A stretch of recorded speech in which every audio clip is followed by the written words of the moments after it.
जयराम भैया, हम संतोष पाल। आप सामने गीत है, दूसरी गीत है। पहले गीत राशन कार्ड के ऊपर केवाईसी के ऊपर आन, दूसरी गीत केवाईसी के ऊपर राशन कार्ड के ऊपर आए। जो आज के टाइम सरकार बहुत परेशान कर बटे लोग बाग के। शहर से भाग भाग के ट्रेन पकड़ के आदमी अपने गाँव जाता है केवाईसी कराने। वहाँ दूर अगर गीत पसंद आता है आप लोग अपन प्यार दुआ आशीर्वाद जरूर देंगे। जल्दी घर तू आजा सुनिला मोर सजनवा, रसनवा कोटेदार ना दे। जल्दी घर तू आजा सुनिला मोर बलमुआ, रसनवा कोटेदार ना दे। माई बाबू के नाम कटाबा औंठा नाही बलागत, माई बाबू के नाम कटाबा औंठा नाही बलागत।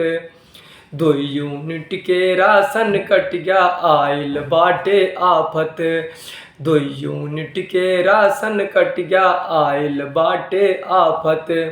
घर माँ खाई बरेना, घर माँ खाई बरेना बाटैये कौदनवा, रसनवा कोटेदार ना दे।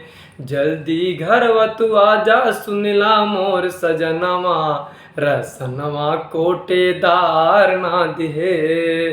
रसनवा कोटेदार ना दिहे, रसनवा कोटेदार ना दिहे। जल्दी घर तू आजा सुनिला मोर सजनवा, रसनवा कोटेदार ना दिहे। कोटेदार कहाँ की आइल बाटई ऐसन शासन, कोटेदार कहाँ की ऐसन आइल बाटे शासन। बिना केवाईसी अब केहू का नाही मिलिहे राशन, बिना केवाईसी के अब केहू के ना मिलिहे राशन। जल्दी टिकट कटावा, जल्दी टिकट कटावा माना मोर कहनवा, रसनवा कोटेदार ना दे।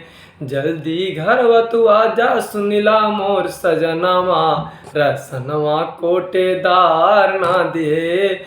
रसनवा कोटेदार ना दिहे, रसनवा कोटेदार ना दिहे।